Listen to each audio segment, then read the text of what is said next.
The shooting that took place in Ottawa this morning is actually the second attack in Canada this week. On Tuesday, 2 Canadian soldiers were deliberately run over. One of them was killed in Quebec. This was by a man with jihadist sympathies.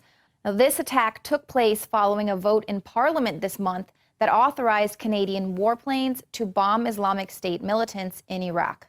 The Muslim convert who was killed by the Quebec police was one of 90 suspected militants who are being tracked by Canadian authorities. Now, this particular militant had been visited by the authorities several times, most recently on October 9th.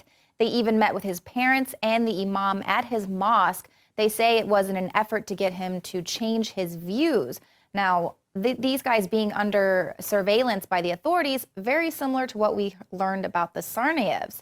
On Tuesday, Canada raised its domestic terror level from low to medium. This was due to an increase in general chatter from radical Islamist organizations like ISIL, Al-Qaeda, Al-Shabaab, and others. But they did stress at the time that there was no specific threat.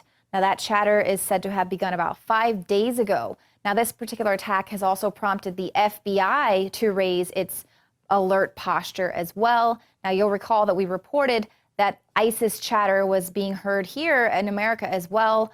There were calls for radicalized Americans to go to the homes of U.S. soldiers and slaughter them. ISIS buddy John McCain said that an attempted attack on U.S. soil was inevitable in the near future. Now, the attack that took place in Ottawa this morning is still under investigation to see if it has any links to terrorism, but witness description says he's Caucasian, 30-ish, with a Palestinian-type headscarf, already suspecting that this culprit is white Al-Qaeda. Fox News is also leaning heavily on the terror angle. A former CIA analyst told the network that he believes ISIS or Al-Qaeda is responsible for the shooting. I think this is more than an act of homegrown terrorism. So if it's not Ebola, it's going to be the tried and true terrorism. You can never let a good crisis go to waste.